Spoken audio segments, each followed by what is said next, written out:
Assalamualaikum warahmatullahi wabarakatuh. Saya di sini Muhammad Sartono akan menjelaskan tentang teknik dan alat penelitian tindakan kelas. Sebagai pemateri pertama, saya akan menjelaskan tentang pengertian teknik dan alat pengumpulan data.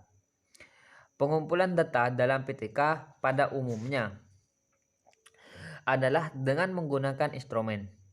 Instrumen memegang peranan yang sangat strategis dan penting dalam menentukan kualitas suatu pendidikan. Karena validitas atau kesahihan data yang diperoleh akan sangat ditentukan oleh mutu atau keliru. Artinya, tidak mengukur substansi atau isi dari masalah atau topik penelitian akan menghasilkan data atau informasi yang salah atau keliru dan akhirnya menghasilkan suatu kesimpulan yang salah juga. Kurzweil menyatakan bahwa penelitian tindakan secara metodologis termasuk pada gabungan kualitatif kuantitatif. Kurzweil menyebutnya combined design untuk membedakan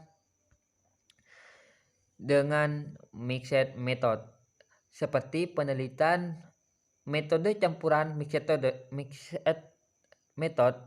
Penelitian tindakan seringkali menggunakan data kualitatif dan kuantitatif. Akan tetapi, ada perbedaan antara keduanya. Pada mixed method, penelitian fokus pada deskripsi, sedangkan penelitian tindakan fokus pada upaya menyelesaikan peningkatan mutu pranata sosial masyarakat. Teknik pengumpulan data merupakan cara yang ditempuh peneliti untuk mengumpulkan data dengan alat yang cocok untuk digunakan dalam penelitian. Sedangkan alat pengumpul data yang digunakan harus disesuaikan dengan teknik pengumpulan data. Misalnya, teknik observasi langsung dengan alatnya pedoman observasi. Teknik komunikasi langsung dengan adanya panduan wawancara. Teknik komunikasi tidak langsung dengan alat angket. Teknik pengukuran dengan alatnya tes. Teknik studi dokumenter dengan alatnya dokumen. Data yang dikumpulkan dalam penelitian tindakan kelas berfungsi sebagai landasan refleksi. Selain itu, data yang terkumpul sebagai perwakilan dari tindakan. Artinya, bahwa data tersebut kemungkinan peneliti merekomendasikan tindakan terkait, tidak hanya mengingat kembali. Oleh sebab itu, pengumpulan data bukan hanya keperluan hipotesis, melainkan sebagai alat pembukuan hasil pengamatan dan penggabungan antara momen-momen tindakan dan refleksi dalam putaran penelitian tindakan. Jadi mungkin yang bisa saya sampaikan selanjutnya akan dilanjutkan oleh pemateri kedua tentang macam-macam pengumpulan data. Sekian dari saya. Assalamualaikum warahmatullahi wabarakatuh. Baik, assalamualaikum warahmatullahi wabarakatuh. Di sini saya sebagai pemateri kedua ingin menjelaskan terkait dengan macam-macam pengumpulan data. Jadi menurut Kunandar itu ada 8 macam dalam pengumpulan data, yaitu ada observasi, wawancara, kemudian ada angket atau kuesioner, kemudian pedoman atau pengkajian data, ada tes, ada rekaman foto, slide, dan video, serta catatan harian, serta catatan lapangan. Nah, jadi yang pertama itu adalah pengumpulan data melalui observasi. Apa sih itu pengumpulan data melalui observasi? Jadi pengamatan atau pengumpulan data melalui observasi itu adalah suatu teknik atau cara mengumpulkan data dengan melakukan pengamatan terhadap kegiatan yang sedang berlangsung. Jadi ada beberapa hal yang perlu diperhatikan dalam melakukan observasi, yaitu memperhatikan fokus penelitian, kegiatan apa yang harusnya diamati seperti itu, baik yang umum maupun yang khusus seperti itu. Kemudian menemukan kriteria yang diamati dengan terlebih dahulu mendiskusikan ukuran-ukuran apa yang digunakan dalam pengamatan. Kemudian adapun langkah-langkah dalam observasi adalah, yakni dalam beberapa observasi itu ada beberapa langkah-langkah yang harus ditempuh, yaitu pertemuan perencanaan. Dalam penyusunan atau dalam menyusun rencana observasi, perlu diadakan pertemuan terlebih dahulu bersama untuk menentukan urutan kegiatan observasi dan menyamakan persepsi antara observer atau pengamat dan observe, yakni selaku yang diamati, mengenai fokus permasalahan yang akan diamati. Kemudian ada observasi kelas. Siapa sih observasi kelas itu?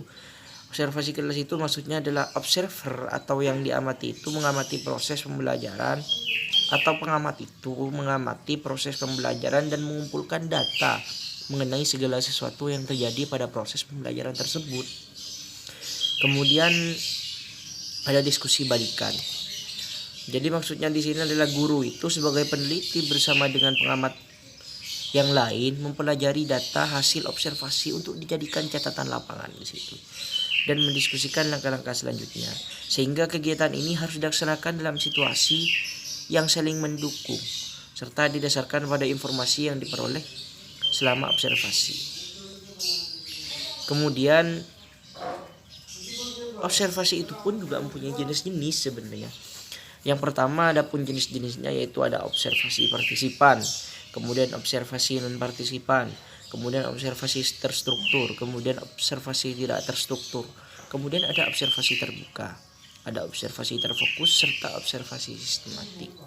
Untuk penjelasannya bisa teman-teman disimak di file yang sudah kita kirim di situ, agar lebih memudahkan teman-teman untuk memahami apa yang kami sampaikan.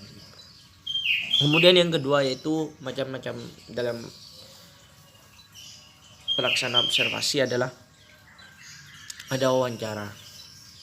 Jadi wawancara di sini maksudnya adalah percakapan yang dilakukan oleh pewawancara untuk memperoleh informasi dari narasumber atau yang diwawancarai atau terwawancara. Dan tidak lupa juga bahwasanya wawancara ini juga memiliki jenis dan juga bentuk, yakni ada wawancara terstruktur. Kalau wawancara terstruktur itu adalah wawancara yang dilakukan dengan terlebih dahulu menyiapkan bahan wawancara pertanyaan. Ada wawancara semi terstruktur, ada wawancara tidak struktur pun ada. Ada wawancara informal, ada wawancara formal. Seperti itu. Jadi wawancara itu sebenarnya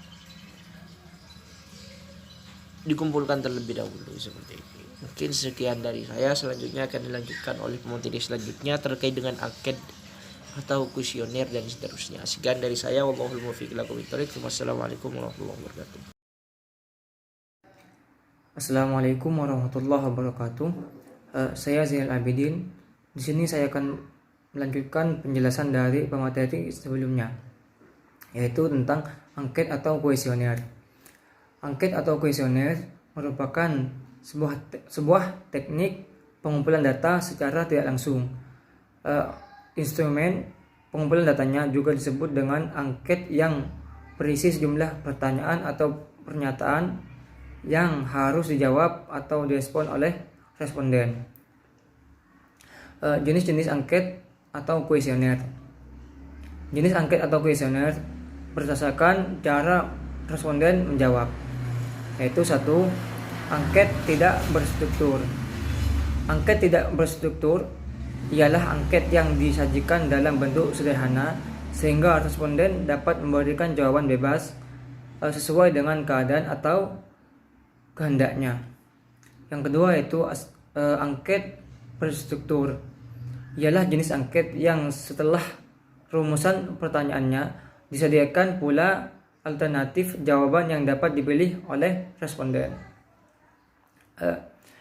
Angket berstruktur dibedakan menjadi dua bentuk, yaitu angket berstruktur dengan pertanyaan tertutup. Ialah angket yang telah menyediakan alternatif jawaban yang harus dipilih responden tanpa kemungkinan jawaban lain. Yang kedua, angket berstruktur dengan pertanyaan terbuka merupakan jenis pertanyaan angket yang juga termasuk ke dalam angket tertutup. Maksudnya, alternatif jawabannya berbentuk pilihan ganda. Akan tetapi, peneliti berasumsi dari jawaban yang telah disediakan untuk setiap pertanyaan mungkin tidak ada jawaban yang sesuai atau tepat, sehingga responden perlu diberi kesempatan untuk menyampaikan jawaban lain yang lebih tepat. Baik, mungkin hanya itu yang bisa saya sampaikan. Kurang lebihnya mohon maaf. Wassalamualaikum warahmatullahi wabarakatuh. Assalamualaikum warahmatullahi wabarakatuh. Saya presentator keempat. Di sini akan melanjutkan penjelasan dari pemateri sebelumnya. Langsung saja. Selanjutnya yaitu mengumpulkan data melalui dokumen arsip. Dokumen memiliki arti barang-barang yang tertulis. Jadi dalam pengumpulan data melalui dokumen arsip ini, peneliti mengumpulkan dan kemudian mencermati benda-benda yang tertulis untuk memperoleh wawasan kejadian masa lalu dan untuk mengidentifikasi kecenderungan masa depan dan untuk menjelaskan tentang sesuatu seperti yang dapat diamati sekarang. Contohnya dokumen arsip itu seperti data dari para peserta didik ataupun data disiplin atau data nilai-nilai harian peserta didik. Kemudian yaitu mengumpulkan data melalui tes. Tes di sini adalah beberapa pertanyaan yang diajukan pada seseorang atau beberapa orang untuk mengungkapkan keadaan atau tingkat perkembangan salah satu atau beberapa aspek psikologis. Contohnya seperti prestasi, baik itu siswa ataupun guru, kemudian hasil belajar, minat, bakat, sikap, dan lain-lainnya. Tes di sini ada dua. Yang pertama, tes secara lisan, dan yang kedua, tes secara tertulis. Seperti namanya, tes secara lisan, yaitu pertanyaan yang diungkapkan melalui lisan.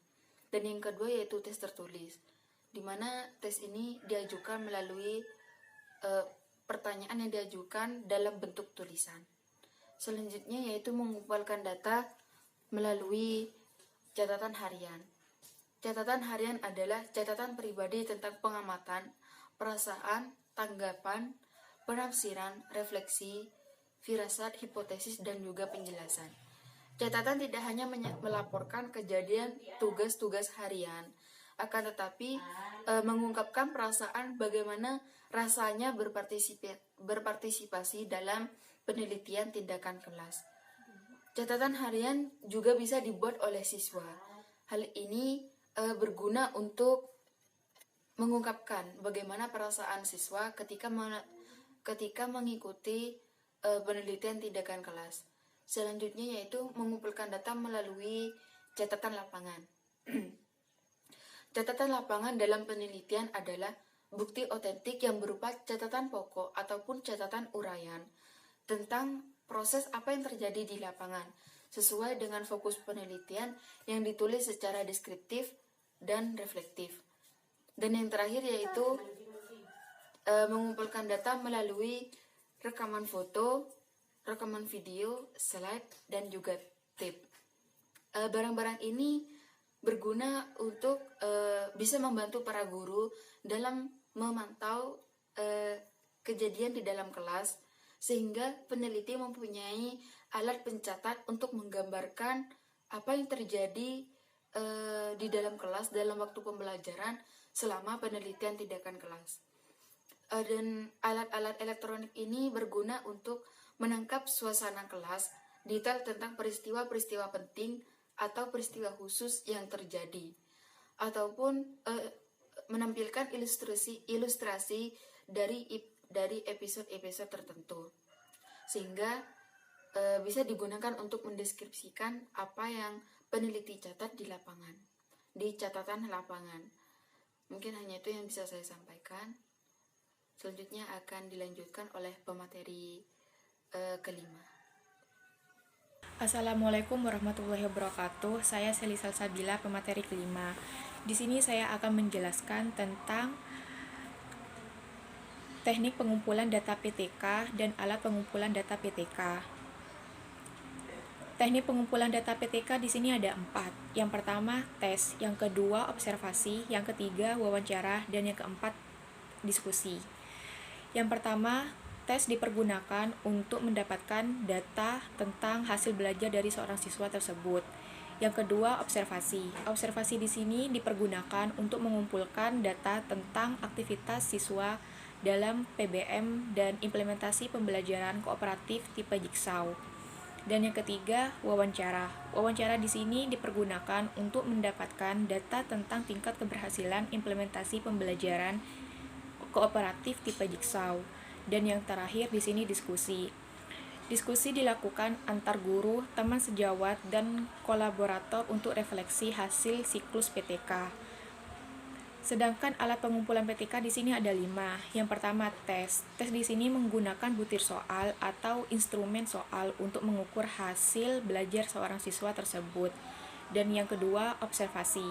Observasi di sini menggunakan lembar observasi untuk mengukur tingkat aktivitas seorang siswa dalam proses pembelajaran matematika. Yang ketiga wawancara. Wawancara di sini menggunakan panduan wawancara untuk mengetahui pendapat atau sikap siswa dan teman sejawat tentang pembelajaran kooperatif tipe Jigsaw tersebut. Yang keempat, kuesioner. Kuesioner ini digunakan untuk mengetahui pendapat atau sikap siswa dan teman sejawat tentang pembelajaran menggunakan kooperatif tipe Jigsaw. Dan yang terakhir di sini diskusi. Diskusi di sini menggunakan lembar hasil dari pengamatan. Sekian penjelasan dari saya. Wassalamualaikum warahmatullahi wabarakatuh.